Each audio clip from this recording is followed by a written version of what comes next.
नमस्कार दोस्तों, एडिटोरिया current affairs master series में आपका स्वागत है। और यह पार्ट 4 है। इसके पहले हमने पार्ट 1, पार्ट 2 और पार्ट 3 कवर कर चुके हैं। उसका वीडियो और प्लेलिस्ट मौजूद है इस चैनल पे, वहां जाकर आप देख सकते हैं। साथ ही साथ अपने दोस्तों को जरूर शेयर करेंगे। और इसका पीडीएफ पाने के लिए आप एडिटोरिया दरोगा टेलीग्राम चैनल को फॉलो कर सकते हैं और वहाँ पे उसका पीडीएफ आपको बोर्ड पीपीटी मिल जाएगा, तो वहाँ से आप रिवीजन भी कर सकते हैं। और इसमें एक साल का करंट अफेयर सारे एग्जाम्स के लिए इंपॉर्टेंट रहेगा, जो हम स्टैटिक पोर्शन को भी कवर करते हुए चल रहे हैं। ठीक है, तो शुरुआत करते हैं पहले नंबर क्वेश्चन से। पहला है कि खो खो पुरुष विश्व कप 2025 का विजेता देश कौन है। तो यह सेशन बाईलिंगुअल रहेगा, इसमें हिंदी और इंग्लिश मीडियम दोनों को कवर करते हुए आगे हम लोग चलेंगे। तो the winner of kho kho mains world cup 2025 is, देखिए जो ये kho kho mains world cup का पहला एडिशन इंडिया में हुआ और कहाँ, नई दिल्ली में हुआ। जिसका पहली विजेता कौन बना है, तो ये पहला विजेता भारत बना है। इसमें मेल और फीमेल दोनों कैटेगरी में भारत ने जीता है। मेल में भी और फीमेल में भी किसने जीता है, तो इंडिया ने जीता है। और किसको हराकर जीता है, तो किसको हराकर, तो ये भारत ने नेपाल को हराकर जीता है। किसको, तो नेपाल को हराकर जीता है। नेपाल को हराकर जीता है। और इसमें भी दोनों में नेपाल को हराया है।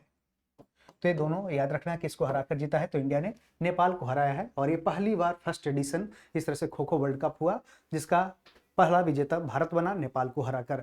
बात करते हैं तो इसकी शुरुआत होती है कब, तो ये मुख्य रूप से महाराष्ट्र से ही शुरुआत इसकी होती है। खो खो का शुरुआत कहाँ से होता है, तो ये बहुत अधिक पॉपुलर नहीं था, लेकिन अब धीरे धीरे ये पॉपुलर हो रहा है। और ये महाराष्ट्र से इसकी शुरुआत हो जाती है। मुख्य रूप से जो मराठी भाषा बोलने वाले होते हैं उनके बीच यह खेल है जो काफ़ी लोकप्रिय है। और इसमें खेल में सदस्यों की संख्या कितनी होती है, तो 12-12 दोनों टीमों की तरफ से खेलते हैं। लेकिन इसमें मुख्य रूप से क्रिकेट जो टीम में आते हैं 9-9 इसमें शुरुआत में भाग लेते हैं। और बीच में 3 क्या होता है, वो बैकअप के तौर पे बाहर बैठे रहते हैं। तो इसमें याद रखना है कि इसमें खिलाड़ियों की संख्या 12 होती है, लेकिन 9 है जो एक बार में खेलते हैं। तो 9-9 इस तरह से याद रखना है।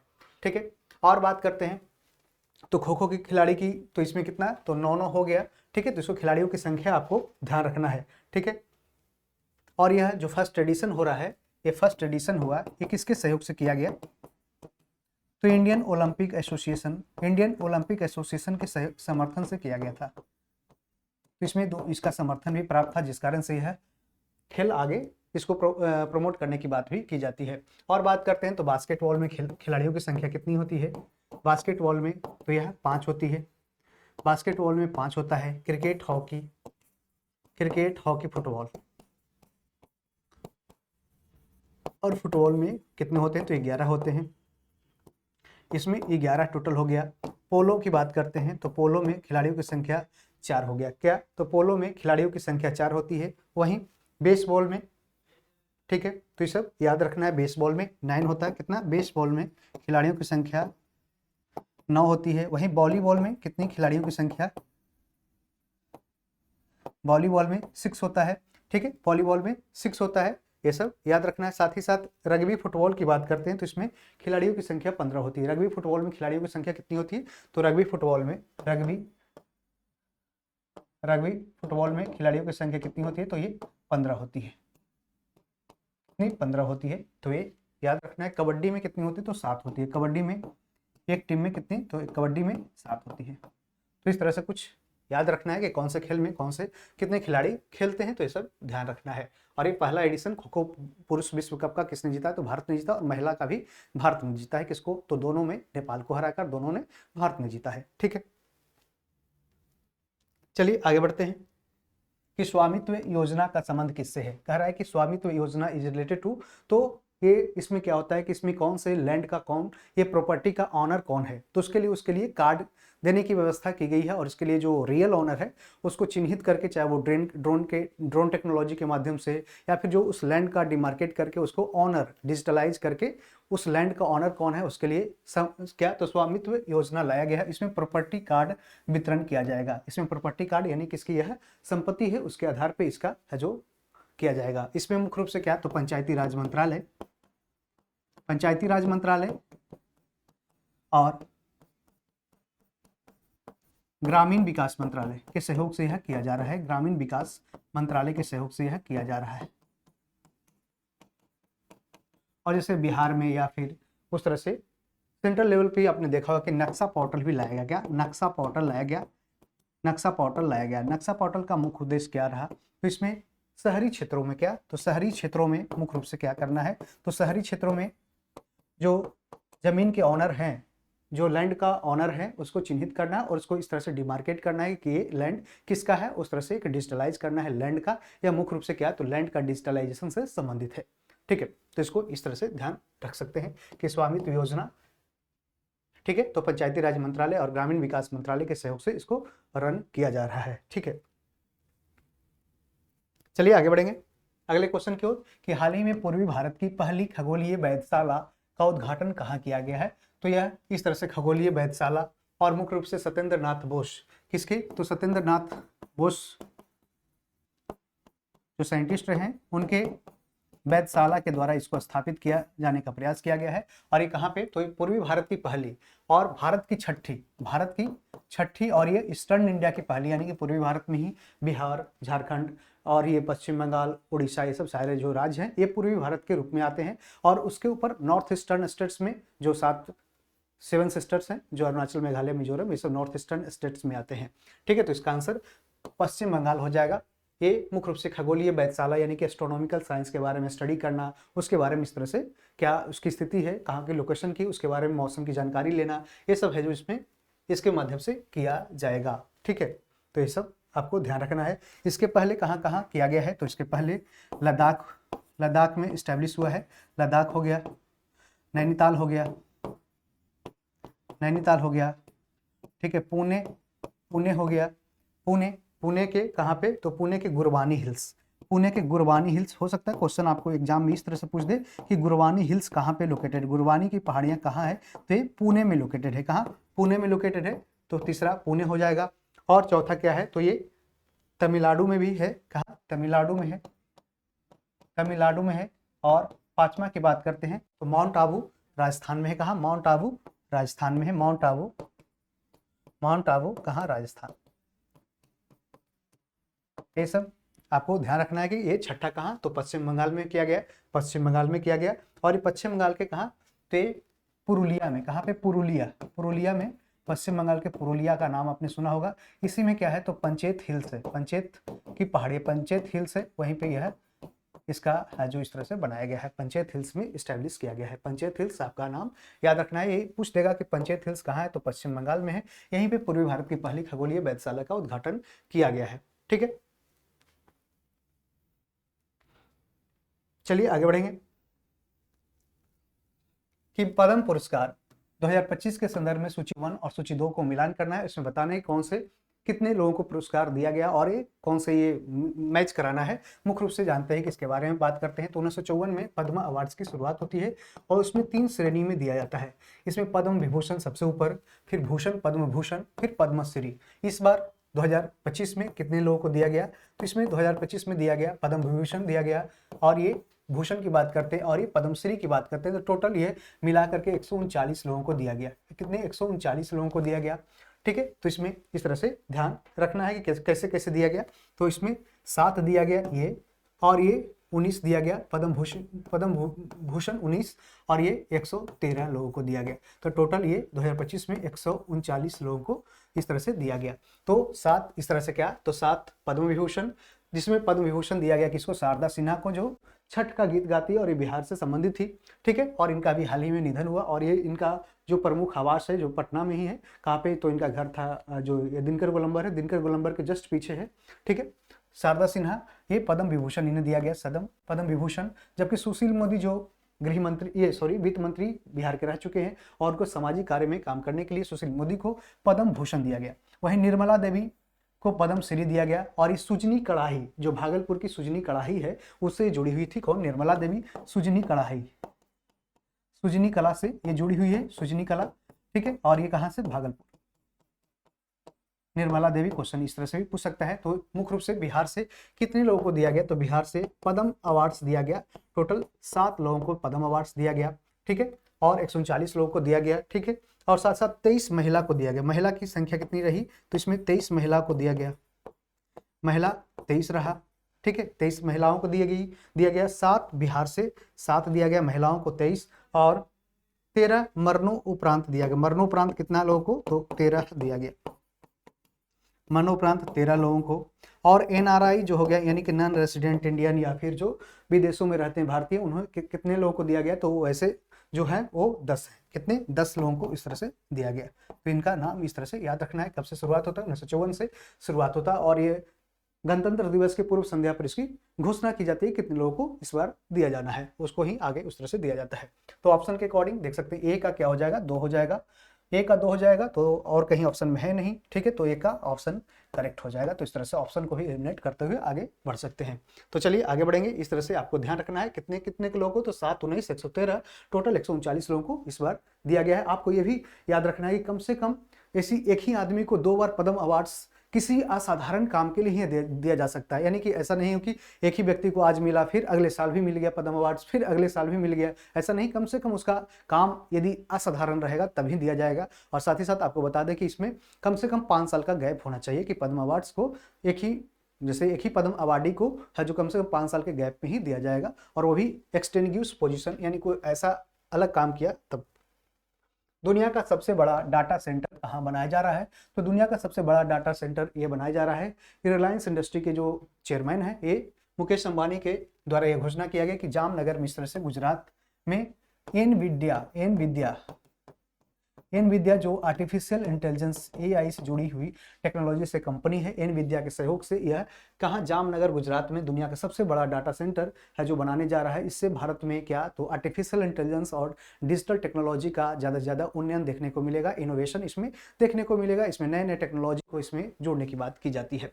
तो इस तरह से ऑप्शन भी सही हो जाएगा, कहाँ? जामनगर गुजरात में, ठीक है, तो याद रखना है। और वाटर वर्ल्ड सेंसस भी जामनगर में अभी हाल ही में वाटर वर्ल्ड सेंसस लाया गया, और ये इंडिया का पहला इस तरह से वाटर वर्ल्ड सेंसस यानी कि जो जलीय पक्षी है उसका इस तरह से आंकड़ा निकालने के लिए इस तरह से कहाँ से शुरुआत किया गया, तो जामनगर गुजरात से शुरू किया गया। और इसमें टोटल 1 गीगावाट, कितना? 1 गीगावाट का है जो क्या डाटा सेंटर बनाया जाएगा, 1 गीगावाट का डाटा सेंटर बनाया जाएगा, इसको याद रखना है। 1 गीगावाट का डाटा सेंटर बनेगा और दुनिया का सबसे बड़ा डाटा सेंटर बनाया जा रहा है जामनगर गुजरात में, ठीक है। चलिए आगे बढ़ेंगे। तो पर्यटन विभाग की रिपोर्ट के अनुसार जनवरी दिसंबर 2024 के बीच बिहार में सर्वाधिक देशी पर्यटक का आगमन कहाँ हुआ? According to the report of the tourism department, the highest number of domestic tourists arrived in Bihar between January to December 2024। यानी कह रहा है कि अपने राज्य में ही देशीय यानी कि पूरे भारत के ही जनसंख्या में कहाँ सबसे ज़्यादा है जो क्या, तो देशीय टूरिस्ट आए। तो इसका बता दें ये सबसे ज़्यादा कहाँ? पटना आया। कहाँ? पटना आया। और पटना में कितना? तो लगभग टोटल टूरिस्ट का है जो बिहार है जो कहाँ, तो बिहार में जितना टूरिस्ट आया उसका लगभग 11% के आसपास है जो कम से कम टूरिस्ट आया है। हो सकता है क्वेश्चन इस तरह से पूछ दे कि कहाँ, तो सबसे ज़्यादा पटना में आया और कम से कम कितना? 11% के आसपास यह है जो आया था। कितना? 11% के आसपास। और इसकी संख्या की बात करते हैं तो यह कितनी? तो 57 लाख के आसपास है जो बिहार में आया था, टूरिस्ट आया था बिहार में 57 लाख के आसपास। और बिहार में आने का मुख्य वजह क्या रही? तो बिहार में आने का मुख्य वजह यहाँ के जो प्रमुख जो देखने का स्थल है, जैसे कि यहाँ बड़ी पटन देवी मंदिर, छोटी पटन देवी मंदिर, और बात करते हैं पटना का गोलघर जिसे 1786 में बनाया गया था। पटना का गोलघर भी है जो काफ़ी फेमस है, दूर दूर से लोग आते हैं इसको देखने के लिए। तो ये कहाँ पे? गोलघर पटना में है और इसके निर्माण 1786 में किया गया था। और मुख्य रूप से इस तरह से एक अंडाकार टाइप का बना हुआ और इसमें सीढ़ी भी लगा हुआ, उस तरह के 1786 में मुख्य रूप से क्या, अकाल से पीड़ित जो उस समय की सोसाइटी थी उसको बचाने के लिए इस तरह से एक अनाज गृह के रूप में इसको बनाने का प्रयत्न किया गया था। किसके द्वारा? अंग्रेजों के द्वारा, ठीक है। इसको 1786 में बना दिया गया था, ठीक है। और जब बात करते हैं कि इसमें पटना सिटी में जो 10वें गुरु सिख गुरु रहे गुरु गोविंद सिंह का जन्म होता है कहाँ? पटना सिटी में, पटना साहिब में। उन्हीं को देखने के लिए भी वहाँ पे दर्शन करने के लिए बहुत सारे है जो सिख समुदाय से लोग आते हैं, साथ साथ अन्य समुदाय के लोग भी वहाँ ज़्यादा जाते हैं। तो ये भी पटना में ही लोकेटेड है, तो इस तरह से काफ़ी इंपॉर्टेंट हो जाता है, ठीक है। चलिए आगे बढ़ते हैं। 38वें राष्ट्रीय खेल उत्तराखंड में रग्बी टीम बिहार ने कौन सा पदक जीता? तो विच medal did the rugby team of Bihar win in the 38th national games Uttarakhand? तो सबसे पहले याद रखना है कि 38th नेशनल गेम्स कहाँ होने वाला है, तो ये उत्तराखंड में होने वाला है, उत्तराखंड में। और उत्तराखंड में बात करते हैं तो उत्तराखंड में, और ये 39th कहाँ होने जा रहा है, तो 39th होने जा रहा है, क्वेश्चन पूछ सकता है, ये मेघालय में होने जा रहा है, मेघालय में होने जा रहा है। और इसमें जो उत्तराखंड में हुआ इसमें बात करते हैं तो इसका जो शुभंकर रहा, शुभंकर का नाम क्या था, तो शुभंकर पक्षी का नाम मौली था। क्या? मौली पक्षी था जो उत्तराखंड और हिमाचल प्रदेश का क्या तो राजकीय पक्षी के रूप में जाना जाता है। तो उत्तराखंड और प्लस हिमाचल प्रदेश का राजकीय पक्षी, ठीक है। तो इस तरह से देख सकते हैं। और तो इस तरह से क्या तो 38वें राष्ट्रीय खेल उत्तराखंड में रग्बी टीम बिहार ने कौन सा पदक जीता, तो इसमें मुख्य रूप से पदक जीता है कौन, तो ये सिल्वर मेडल जीता है। कितने, कौन सा मेडल, तो ये सिल्वर मेडल जीता है और ये उड़ीसा को हरा कर जीता है। और साथ ही साथ आपको बता दें कि इस बार बिहार ने 25 वर्षों के इतिहास में 25 वर्षों के बाद है जो 25 वर्षों के इतिहास में पहली बार है जो क्या गोल्ड मेडल जीता है, ठीक है। पहली बार गोल्ड जीता है, ठीक है। और गोल्ड जीता है और इसमें 29th पोजीशन पे आया था, क्या 29th पोजीशन में आया था। और इसमें लॉन बॉल में जीता था, किसमें, तो लॉन बॉल में गोल्ड जीता था, लॉन बॉल में जीता था। इसमें मुख्य रूप से प्रसिद्ध रही कौन, तो खुशबू कुमारी का नाम आप याद रख सकते हैं, खुशबू कुमारी, ठीक है। तो इस तरह से 29th पोजीशन है जो इंडिया ये बिहार ने हासिल किया। और टोटल मेडल्स कितने जीते थे, तो बिहार ने 1 गोल्ड साथ टोटल 12 मेडल जीता था। कितना, टोटल 12 मेडल इस तरह से बिहार ने जीता था। कितना, तो टोटल 12 मेडल जीता था।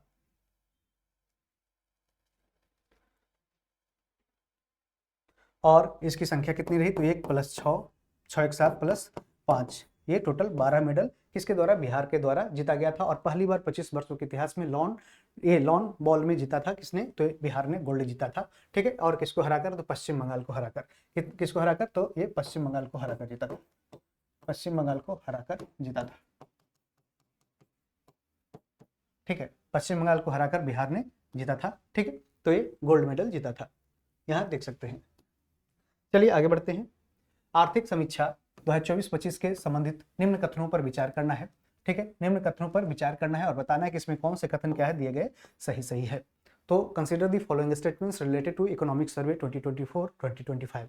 इकोनॉमिक सर्वे और इकोनॉमिक सर्वे और बजट का मतलब क्या होता है, तो बजट है जो आने वाले वर्षों के लिए हम एक्सपेक्ट करते हैं, एस्टिमेट करते हैं, ठीक है।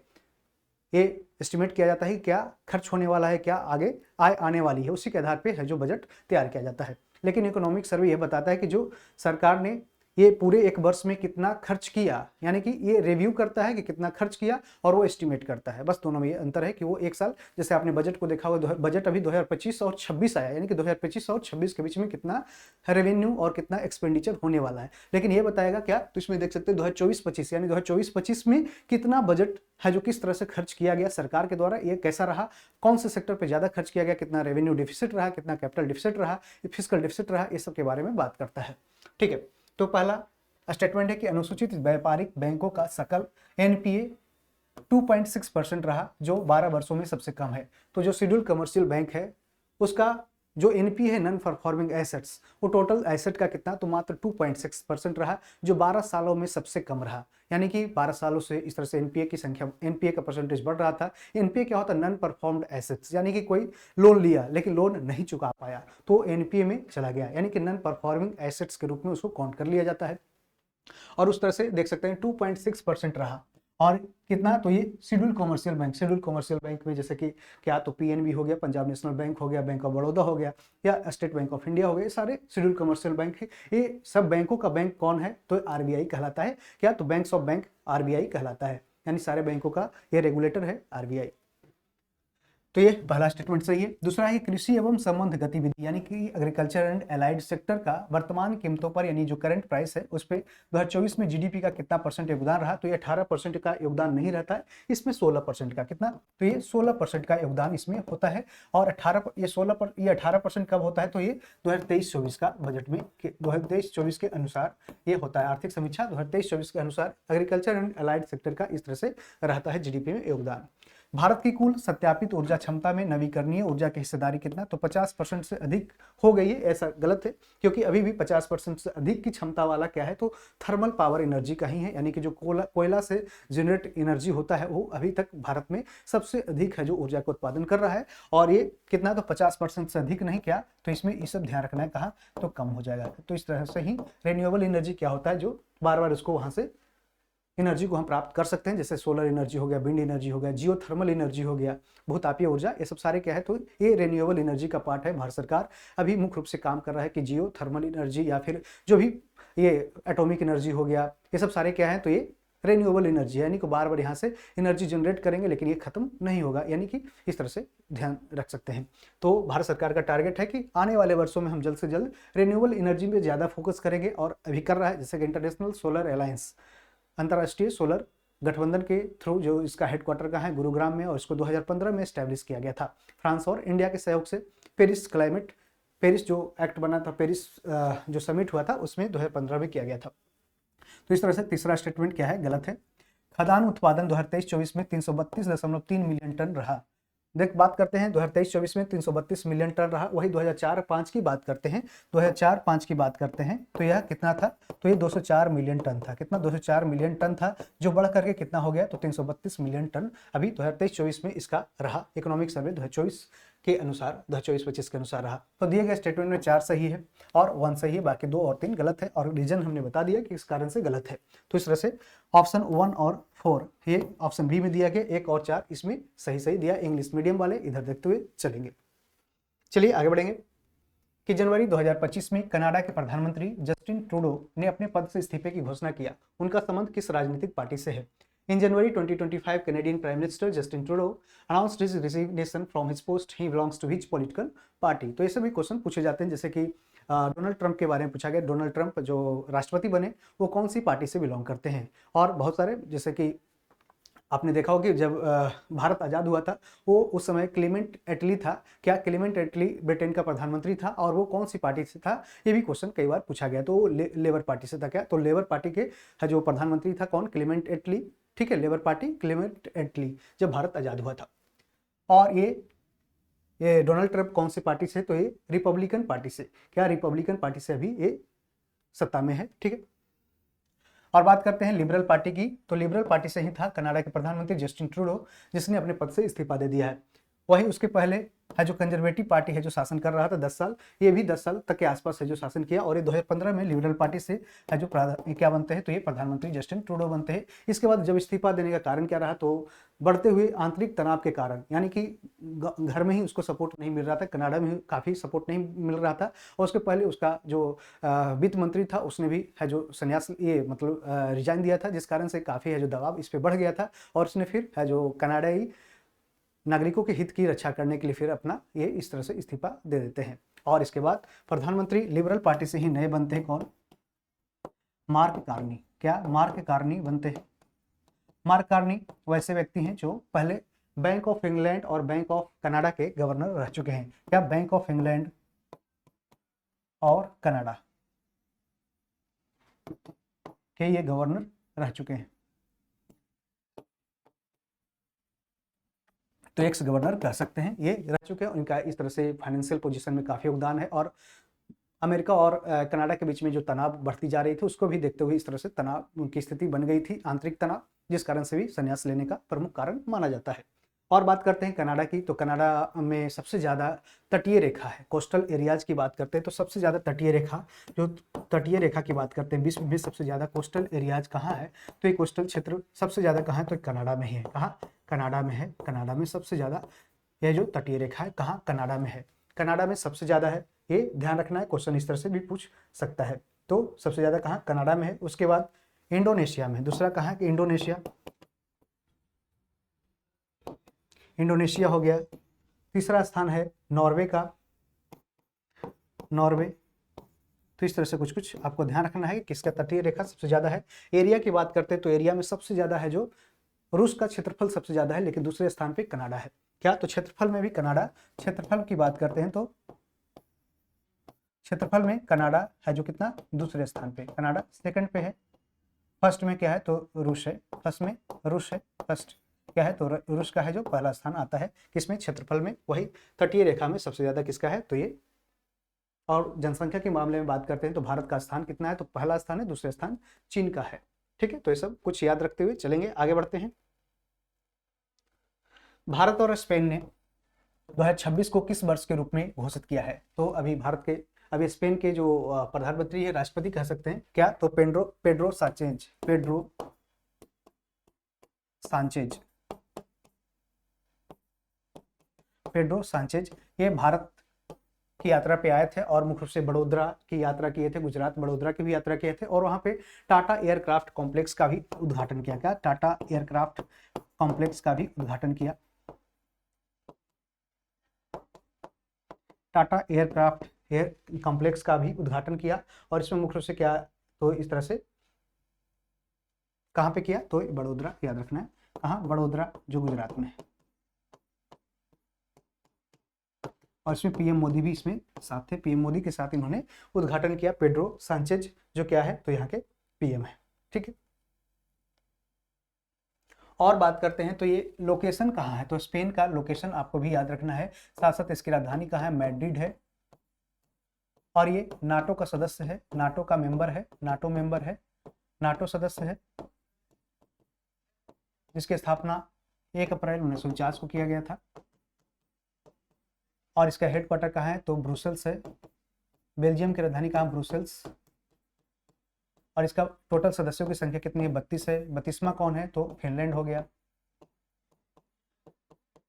ठीक है, और बात करते हैं इसका मुद्रा क्या है, तो यूरो में आता है, यूरो जोन में आता है। क्या? स्पेन मुद्रा यूरो जोन में है, यूरो जोन में। और ये बेस्ट यूरोप कंट्री का है, यूरोप बेस्ट यूरोपियन कंट्री है, यानी कि यूरोप के पश्चिम देशों पे स्थित है। क्या? बेस्ट यूरोपियन कंट्री है।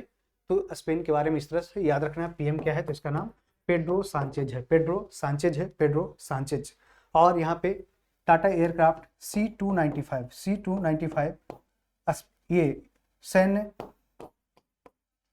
विमान के बारे में यहाँ पे बात की गई कि इसका है जो प्रोडक्शन करना है। इस तरह से C295 के लिए टाटा एयरक्राफ्ट कॉम्प्लेक्स बड़ोदरा गुजरात में इसका उद्घाटन किया गया और इसमें पेड्रो सांचेज भी इसमें किए थे। और साथ साथ दूतावास भी बनाने की बात की जाती है कि एक दूसरे देशों में दूतावास किया कहाँ कहाँ बनाना है, तो भारत स्पेन का दूतावास कहाँ, तो भारत में स्पेन का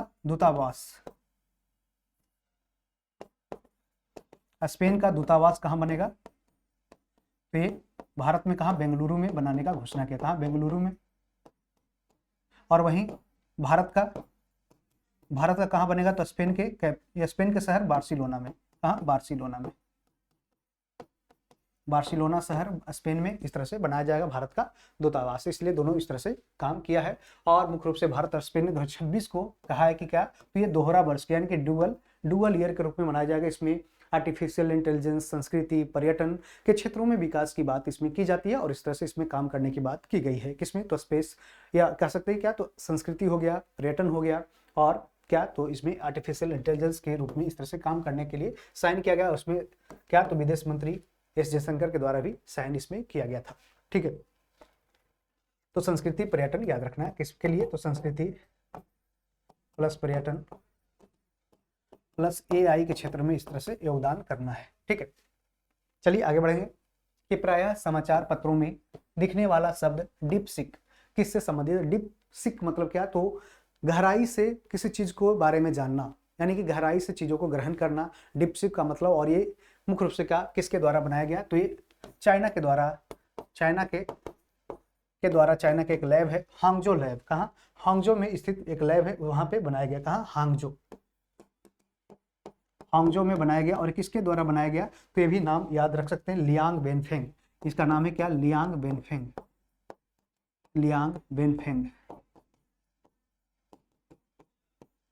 बेनफेंग के द्वारा यह बनाया गया। और बात करते हैं लियांग बेनफेंग, जिसे कहा जाता है चीन का सैम ऑल्टमैन। क्या? सैम ऑल्टमैन कहा गया, क्योंकि सैम ऑल्टमैन है जो क्या, ओपन AI, इसके पहले था ओपन AI भी, अभी भी है। ओपन AI का CEO एंड फाउंडर के रूप में जाना जाता है, CEO के रूप में सैम ऑल्टमैन को जाना जाता है। और वहीं जिस कारण से चीन का सैम ऑल्टमैन कहा गया लियांग फेनबिंग को, जिसने डीप सीक AI का खोज किया है, जिसका V3 मॉडल है जो इस तरह से लाया, V3 मॉडल लाया। और ये मुख्य रूप से क्या, तो काफी चर्चा में रहा। और ये चीन यूके और यूएस के मार्केट को काफ़ी है जो इस तरह से प्रभावित किया। साथ ही साथ ये सबसे ज़्यादा डाउनलोड्स गूगल प्ले पे डाउनलोड होने वाला भी इस तरह से एक एप्लीकेशन बन गया था। क्या 2.4 मिलियन डाउनलोड्स इस तरह से देखा गया था। और ये मुख्य रूप से आर्टिफिशियल इंटेलिजेंस के बारे में बात करता है, एआई के बारे में बात करता है। बात करते हैं फादर ऑफ एआई की बात करते हैं, तो एआई का जनक कौन है, तो इसका नाम जॉन मैकार्थी। क्या नाम है, जॉन मैकार्थी। जॉन मैकार्थी है जो फादर ऑफ एआई है, आर्टिफिशियल इंटेलिजेंस का जनक इसे कहा जाता है, जॉन मैकार्थी को कहा जाता है, जॉन मैकार्थी को। ठीक है, father of AI John McCarthy इसका आंसर हो जाएगा। ठीक है, तो इस तरह से याद रख सकते हैं। तो चीन का सैम्स ऑल्टमैन कहा, लियांग बेनफेंग नाम याद रखना है। ठीक है, चलिए आगे बढ़ेंगे। और एआई शब्द का इस्तेमाल किसके द्वारा किया गया था, तो यही जॉन मैकार्थी के द्वारा कब किया गया था, 1956 में किया गया था। एआई शब्द का इस्तेमाल 1956 में किया गया था, 1956 में पहली बार किया गया था। ठीक है, अगला है कि 30 जनवरी 2025 को सार्वजनिक स्वास्थ्य के लिए खतरे के रूप में ऑन्कोसेरिसियासिस, जिसे नदी अंधापन कहा गया, उसको खत्म करने वाला पहला अफ्रीकी देश बन गया है। तो पहला अफ्रीकी देश इस तरह से बन गया है कौन, तो नाइजर बन गया। क्या, नाइजर बन गया। और नाइजर इस तरह से तो become the first African country to eliminate onchocerciasis river, जिसे रिवर ब्लाइंडनेस कहा गया। रिवर ब्लाइंडनेस क्यों, क्योंकि नदी के आसपास या नदी या झरनाओं के आसपास जो अफ्रीका में काली मक्खी पाई जाती है, जिसके कारण काटने से क्या होता है, इस तरह से रिवर ब्लाइंडनेस होता है, यानी कि अंधेपन की एक समय के बाद अंधेपन की स्थिति बन जाती है। यानी ट्रैकोमा एक अंधेपन की बीमारी है।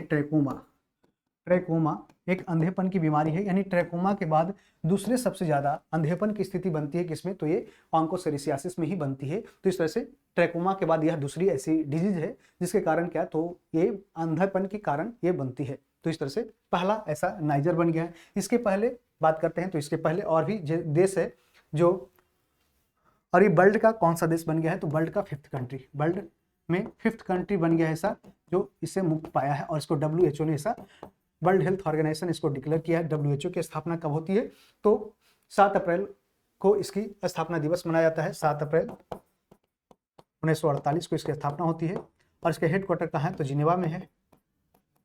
जिनेवा में इसका हेडक्वार्टर है। और इसके जो प्रेसिडेंट है अभी कौन है, तो डायरेक्टर जनरल कह सकते हैं या प्रेसिडेंट कह सकते हैं क्या, तो टेड्रोस घेब्रेयेसस है, घेब्रेयेसस। और ये कहाँ के हैं, तो ये भी याद रखना है, इथियोपिया के हैं। कहाँ के, इथियोपिया के हैं। ठीक है, और तो इस तरह से वर्ल्ड का 5th ये कंट्री बन गया है ऐसा जो इससे मुक्ति पाया है। इसके पहले क्या है, तो ग्वाटेमाला है, ग्वाटेमाला हो गया, इक्वाडोर हो गया, इक्वाडोर जो मुख्य रूप से क्या, नदियों के आसपास रहने वाले ये शहर है। कोलंबिया हो गया, ठीक है, मैक्सिको हो गया, कोलंबिया हो गया, मैक्सिको हो गया। तो इस तरह से देशों का नाम याद रखना। पश्चिमा कौन, नाइजर हो गया। नाइजर की राजधानी की बात करते हैं, तो इसका राजधानी कहाँ है, तो नियामी है। कहाँ, नियामी इसका राजधानी है, नियामी इसका राजधानी है। ठीक है, ये सब ध्यान रखते हुए चलना है। चलिए आगे बढ़ते हैं। ये इस तरह से देख सकते हैं, हाल ही में किस देश में संविधान सुधार आयोग ने संविधान से धर्मनिरपेक्षता, समाजवाद और राष्ट्रवाद के राज्य सिद्धांतों को बदलने का प्रस्ताव दिया है। तो recently in which country the constitution reforms commission has proposed to change the state principles of secularism, socialism and nationalism from the constitution. तो ये बांग्लादेश में जानते हैं कि अवामी लीग की सरकार होती है और ये मुख्य रूप से कितनी, तो लगभग 16 साल तक ये शासन में रहता है। और इसके जो पीएम बनते हैं कौन, तो ये शेख हसीना। लगभग कितना, तो 16 साल तक ये शासन करती है, लगभग 16 साल तक। और इस कारण से मुख्य रूप से क्या, तो इसमें विवाद अभी देखा गया, दिसंबर के आसपास विवाद ऐसा देखा गया, उसमें छात्रों का विद्रोह हुआ। छात्रों का विद्रोह होने का कारण बांग्लादेश में क्या रहा, तो मुख्य रूप से कारण ये रहा कि वहाँ पे जो फ्रीडम फाइटर्स होते हैं उनको रिजर्वेशन नौकरियां में ज़्यादा देने की बात की गई थी। और क्योंकि फ्रीडम फाइटर्स की बेटी है कौन, बेटी या पोती जो भी है, शेख मुजीबुर रहमान की बेटी है। ठीक है, जिस कारण से जिसे बंगबंधु कहा जाता है, क्या बांग्लादेश का है जो निर्माणकर्ता बोला जाता है। तो उस कारण से आप देख सकते हैं अवामी लीग की स्थापना के बाद है जो इस तरह से 16 साल के आसपास से जो पीएम शेख हसीना रहती है। अभी यहाँ के जो अभी अंतरिम जो प्रशासन है उसके अध्यक्ष अभी कौन है, तो ये मोहम्मद यूनुस है, जिसका यहाँ पे इमेज देख सकते हैं, क्या मोहम्मद यूनुस। मोहम्मद यूनुस वही है जो माइक्रो फाइनेंस यानी छोटे छोटे वित्त, यानी माइक्रो फाइनेंस की जो बात किया जाता है माइक्रो फाइनेंस की, तो इसी की जनक कहे जाते हैं, जिस कारण से इकोनॉमिक्स में नोबेल प्राइज भी इसे दिया गया था पहले। ठीक है, तो माइक्रो फाइनेंस के क्षेत्र में यानी कि छोटे छोटे फंडिंग दे करके, जैसे जीविका योजना जो शुरुआत की गई थी, इन्हीं के कहीं ना कहीं सिद्धांतों से मैच खाता है। ठीक है, तो इस तरह से देख सकते हैं पीएम शेख हसीना और अवामी लीग, तो इस तरह से रिजर्वेशन की बात की गई थी, जिस कारण से वहाँ पे छात्रों ने आंदोलन किया और भयंकर आंदोलन एक रूप ले लिया और वहाँ पे सरकार ही खत्म हो गई, जिस कारण से अभी वहाँ पे सरकार अभी नया नया संविधान में कुछ परिवर्तन हो रहा है। और अभी तक का 1971 में जब बांग्लादेश बना, तो उसके बाद अभी तक 17 बार है जो संविधान संशोधन हो चुका है। कितना संविधान में कितना संशोधन हो चुका है, वहाँ पे 17 बार संशोधन हो चुका है। ठीक है, तो इस तरह से भी देख सकते हैं कहाँ पे, तो बांग्लादेश की राजधानी कहाँ है, तो ढाका है, और इसकी मुद्रा टका है। क्या बांग्लादेश की मुद्रा टका है, राजधानी ढाका है। ठीक है, नेपाल काठमांडू, श्रीलंका कोलंबो, पाकिस्तान इस्लामाबाद इसकी राजधानी है। ह्यूमन मेटा न्यूमो वायरस, जिसे कहा जाता है HMPV, जिसकी पहचान एक श्वसन वायरस के रूप में है। इसके हालिया मामले किस भारतीय राज्य और केंद्र शासित प्रदेश में सामने? एक बच्ची थी जो बेंगलुरु में इस तरह से HMPV के वायरस से संक्रमित पाई गई, और ये पहला इंडिया का ऐसा न्यूज बना था। ठीक है, तो ये कहाँ पे, बेंगलुरु में हुआ, और मुख्य रूप से ये श्वसन संबंधी बीमारी होती है। इसमें बुखार आना, छींक आना, और उस तरह से कह सकते हैं कि गले में खराश होना, ये सब समस्या जो कोविड-19 मुख्य रूप से होती है, वैसे ही इसमें भी देखा गया, और ये मुख्य रूप से क्या, तो ये वायरस से जनित है।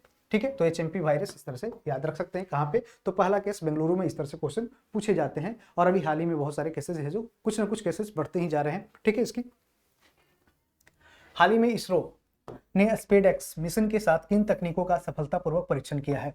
तो recently ISRO successfully tested which technologies with the SpaDeX mission. SpaDeX mission का मकसद क्या रहा, तो इसमें इसका फुल फॉर्म क्या, स्पेस डॉकिंग एक्सपेरिमेंट। क्या, स्पेस डॉकिंग एक्सपेरिमेंट।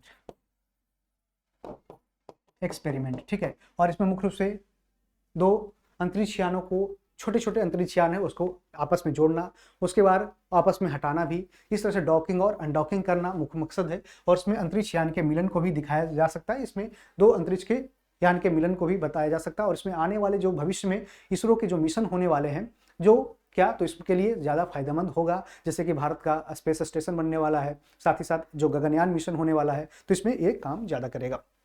इसलिए आंसर क्या हो जाएगा, उपरोक्त में से एक से अधिक, यानी स्पेस डॉकिंग, अंतरिक्ष यान के मिलन, ये सब सारे आंसर इसमें मैच कर जाएंगे। और इसमें मुख्य रूप से क्या, तो एक इसमें काम करता है SDX-01, जिसका नाम रखा गया चेजर, और SDX-02 जिसका नाम है टारगेट। क्या है, तो ये टारगेट, यानी कि ये चेज करना कर उसको जाकर पकड़ने की कोशिश करेगा, और टारगेट क्या करेगा, दूसरों को फिर एक दूसरे से लॉक करेगा, जिस कारण से फिर क्या, एक दूसरे से फ्यूल भी चेंज कर सकता है, एक दूसरे से क्या, तो कुछ टेक्नोलॉजी या कुछ कमियां रहेगी तो उसको भी सुधार किया जा सकता है। तो इस तरह से ऑप्शन डी करेक्ट हो जाएगा। इसरो के बारे में बात करते हैं तो जानते हैं कि इसरो की स्थापना कब होती है, 15 अगस्त 1969 को इसरो की स्थापना होती है। इसके हेडक्वार्टर है कहाँ, कर्नाटक की राजधानी बेंगलुरु में है, जिसे सिलिकॉन वैली भी कहा जाता है, और इसे इलेक्ट्रॉनिक सिटी भी कहा जाता है बेंगलुरु को। ठीक है, चलिए आगे बढ़ते हैं। एक्सियोम 4 मिशन 4, जिसे X4 के लिए अंतरिक्ष यात्रा के हेतु किस भारतीय का चयन किया गया? तो इसमें मुख्य रूप से क्या है, तो भारतीय जो गगनयान के यात्री भी कहे अभी इसमें शामिल है। कौन, शुभांशु शुक्ला, जो इंडियन एयरफोर्स के ग्रुप कैप्टन हुए शुभांशु शुक्ला, इन्हें क्या, तो एक्सियोम 4 के लिए अंतरिक्ष यात्रा के लिए सुना है जो इसको सिलेक्ट किया गया है, और ये एक पायलट के रूप में इन्हें है जो इसमें शामिल किया गया। क्या, तो पायलट के रूप में यहाँ पे देख सकते हैं, क्या, एक पायलट के रूप में शामिल किया गया है। और 41 साल में अंतरिक्ष जाने वाले पहले भारतीय ये बनने वाले, 41 साल में अंतरिक्ष जाने वाले पहले भारतीय। इसके पहले शुभांशु शुक्ला से पहले भारतीय गए थे राकेश शर्मा, और एक कब गए थे, 1984 में गए थे, 1984 में। और एक किसके सहायता से गए थे, तो USSR के सहायता से गए थे। कौन मिशन, इसका जहाज का नाम क्या था, सोयूज से ये गए थे, सोयूज इसका नाम था। ठीक है, और इसमें बात करते हैं तो इसमें और भी अन्य सदस्य, टोटल सदस्यों की संख्या, क्रू मेंबर की संख्या कितनी है, तो 4 है। इसमें 4 में से कौन कौन सदस्य आते हैं, तो मुख्य रूप से क्या, तो USA हो गया, USA, हंगरी, इंडिया और पोलैंड। क्या, पोलैंड। तो इस तरह से 4 देशों का प्रतिनिधित्व करते हैं। देख सकते हैं कि टिबोर कापू है इनका नाम हो सकता है 4 ऑप्शन में दे दे कि कौन इसमें एक्जियोम 4 मिशन में जाने वाले सदस्य हैं। तो टिबोर कापू जो 33 साल के हैं और ये हंगरी के हैं और ये 45 साल में अंतरिक्ष में जाने वाले पहले हंगेरियन बने हैं, 45 साल में अंतरिक्ष में जाने वाले पहले हंगेरियन। दूसरा सुहांशु शुक्ला जो 39 साल के हैं और ये भारत से हैं और 41 साल में अंतरिक्ष जाने वाले पहले भारतीय बने हैं। पेगी विट्सन जो 65 साल की है और ये अमेरिका की है और सबसे ज्यादा घंटे अंतरिक्ष में रहने का रिकॉर्ड है पेगी विट्स। और ये टोटल जो ये मिशन चलेगा उसका हेड कौन रहेगा, यही पेगी विट्सन ये हेड है। ये हेड कौन है, अध्यक्ष है, ये मन कह सकते हैं, इसमें कोर मेंबर का अध्यक्ष है। और ये चौथा क्या, स्लोबोज उनस्नांस्की जो पोलैंड के हैं और 47 साल में अंतरिक्ष में जाने वाले पहले पोलिश बने हैं। तो इस तरह से चारों का नाम याद रख सकते हैं, कौन से देश से हैं ये भी ध्यान रख सकते हैं, क्वेश्चन इस तरह से भी पूछा जा सकता है, तो आपको ध्यान रखना है। अभी हाल ही में एक्जियोम 4 के मिशन को लॉन्च किया गया है, कहाँ से, तो ये कैनेडियन स्पेस सेंटर से जो फ्लोरिडा में स्थित है। कहाँ, फ्लोरिडा में, कैनेडियन कहाँ से, ठीक है, फ्लोरिडा से इसको लॉन्च किया गया है। कहाँ से, फ्लोरिडा से लॉन्च किया गया है, ठीक है। और ऐसा है जो भारत के द्वारा ऐसा किया गया, यानी कि भारत के द्वारा यह कह सकते हैं कि इसरो और नासा का यह मिशन है। किसके, तो इसरो और नासा का मिशन है।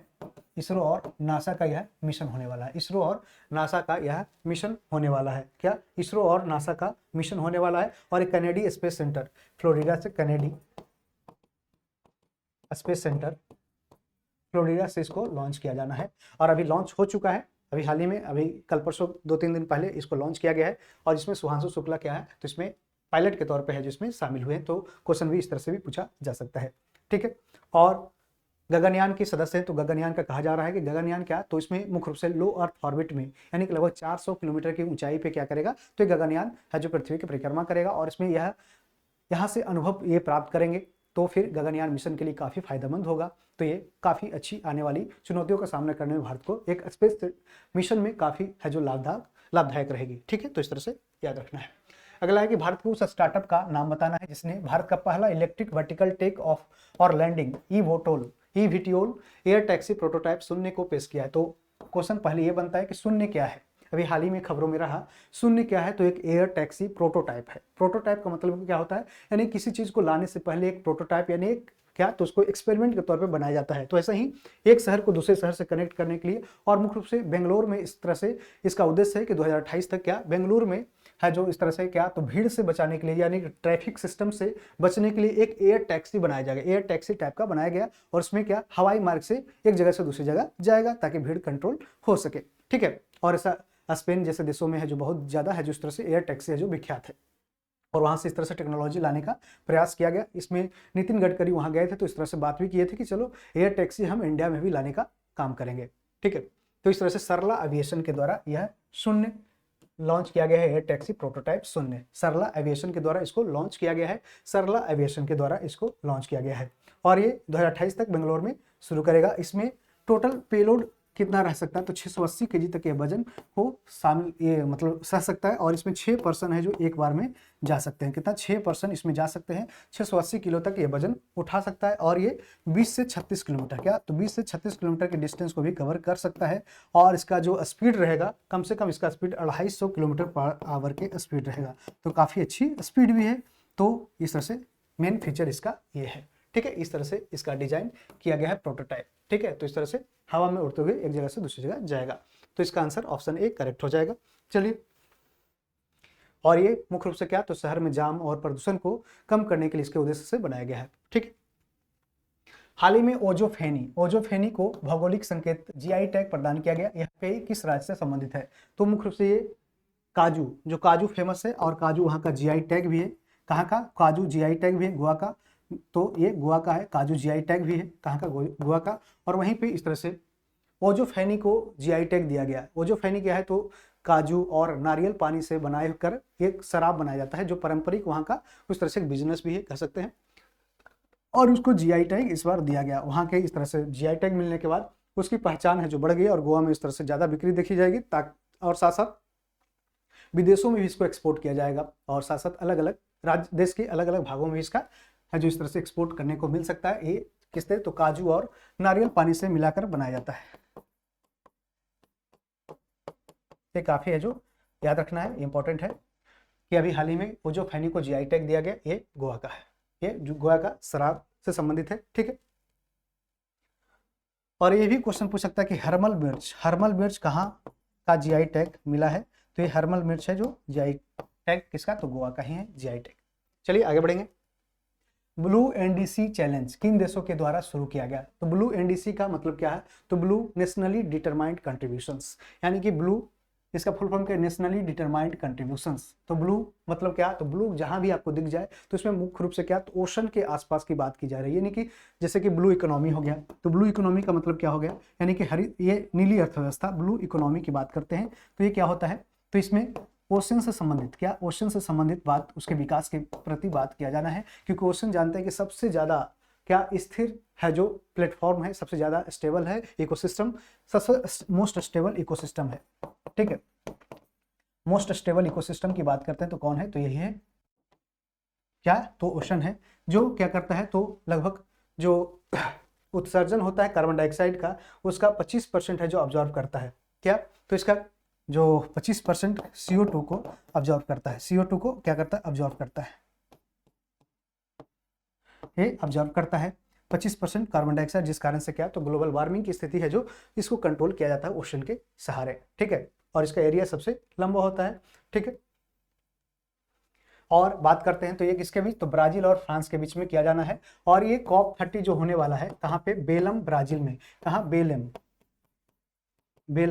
ब्राजील में होने जा रहा है, बेलम ब्राजील में COP30 होने जा रहा है, जहाँ पे इस तरह से ओशियन में भी ओशियन सेंट्रिक क्लाइमेट एक्शन लिया जाएगा, यानी कि महासागर को ध्यान में रखते हुए है क्या, इस तरह से क्लाइमेट एक्शन लेना है। ये इस तरह से ब्लू एनडीसी चैलेंज है जो शुरू किया गया है ब्राजील और फ्रांस के द्वारा, यह शुरू किया गया। इसमें अलग अलग देश इसमें शामिल होंगे, और इसमें बात की जाएगी किस तरह से हम समुद्र को, महासागर को प्रोटेक्ट कर सकते हैं, उसमें रहने वाले जीव जंतु हैं उसको भी प्रोटेक्ट कर सकते हैं। इसलिए ब्राजील और फ्रांस के द्वारा ब्लू एनडीसी चैलेंज है जो शुरू किया गया है। यहाँ इस तरह से देख सकते हैं COP30 होने जा रहा है बेलेम ब्राजील में, और इसके बारे में मुख्य है जो इस तरह से इस पर चर्चा भी की जाएगी। चलिए आगे बढ़ेंगे। हाल ही में चर्चा में रहा होदे इदाह पोर्ट, कौन से देश में स्थित है, तो होदे इदाह पोर्ट की बात करते हैं तो ये मुख्य रूप से चर्चा में रहा, इसलिए क्योंकि यहाँ पे इजरायली फोर्स के द्वारा सबसे पहली बार नेवल फोर्स अटैक यहाँ पे किया गया। नेवल फोर्स अटैक यानी कि क्या, तो समुद्री जहाज पे हमला यहाँ पे किया गया था, इस कारण से ये चर्चा में रहा। और ये कहाँ पे है, तो यमन में है, यमन में रहा, और ये यमन का दूसरा सबसे बड़ा है जो पोर्ट है, दूसरा सबसे बड़ा बंदरगाह है यमन का। और मुख्य रूप से कहाँ ये लोकेशन है, तो लाल सागर यानी रेड सी है, लाल सागर के ये पश्चिमी तट पे यह लोकेटेड है, लाल सागर के कह सकते हैं कि तट पे है, और ये यमन के पश्चिमी तट पे यानी वेस्ट कोस्ट पे यह लोकेशन है, वेस्ट कोस्ट पे इसका लोकेशन है, वेस्ट कोस्ट पे यह लोकेशन है। और ये यहाँ पे जानते हैं कि हौथी विद्रोहियों का आपने नाम सुना होगा, हौथी विद्रोहियों के द्वारा इस पोर्ट का इस्तेमाल मुख्य रूप से ऐसा इल्जाम लगाया जाता है कि हौथी विद्रोहियों के द्वारा यमन में इस तरह से यमन से वहाँ से क्या आर्म्स एक्सपोर्ट किया जाता है, आर्म्स का डिलीवरी किया जाता है, जिस कारण से यह काफ़ी है जो उस तरह से नुकसानदेह हो रहा था इजराइल के द्वारा। इसके कारण इजराइल के द्वारा सबसे पहला बार यहाँ पे सैन्य क्या, तो नैसैन्य ये कार्रवाई की जाती है, और इस कारण से ये चर्चा में हौदे इदाह पोर्ट रहता है। वहीं और भी पोर्ट की बात करते हैं तो ईरान में क्या है, चाबहार पोर्ट है, जो भारत और ईरान के सहयोग से चाबहार पोर्ट है, कहाँ पे, ईरान में है, ईरान में। और वहीं ग्वादर पोर्ट की बात करते हैं तो वहीं आसपास है, जो पाकिस्तान में बनाया जा रहा है, किसके सहयोग से, तो चीन के सहयोग से बनाया जा रहा है। इस तरह से चाबहार पोर्ट का लोकेशन ईरान में, ग्वादर पोर्ट का लोकेशन पाक में। तो इस तरह से प्रमुख आज का चर्चा का जो भी रहा क्वेश्चन उसको हमने डिस्कशन किया। तो कैसा रहा वीडियो कमेंट बॉक्स में बता सकते हैं, और आपका कमेंट काफ़ी पॉजिटिव आ रहा है, जिस कारण से हमें भी उत्साह मिलता है कि आगे हम इस पर काम करते रहें। और अभी तक का वीडियो देखने के लिए धन्यवाद। साथ ही साथ दोस्तों को जरूर शेयर करेंगे और लाइक जरूर करेंगे, ताकि वीडियो को इनरिच मिल सके और वो आगे वीडियो पहुंच सके दूसरे के पास। यदि आप शेयर नहीं करते हैं तो ये सब आप कम से कम लाइक कर सकते हैं, कमेंट कर सकते हैं, ठीक है। और चैनल को जरूर सब्सक्राइब कर लेंगे। और इसका PDF है जो प्राप्त करने के लिए आप है जो एडुटेरिया दरोगा टेलीग्राम चैनल है, वहाँ आप जाकर ज्वाइन कर सकते हैं। यहाँ से आपको PDF इसकी PPT बोर्ड PPT जो भी हमने लिखा है वहाँ आपको उपलब्ध हो जाएंगे, ठीक है। तो अभी तक ये चौथा हमारा सेशन था। अभी तक हमने टोटल 80 क्वेश्चन कंप्लीट किया है। तो कैसा रहा वीडियो कमेंट बॉक्स में जरूर बताएंगे। Thank you, all the best.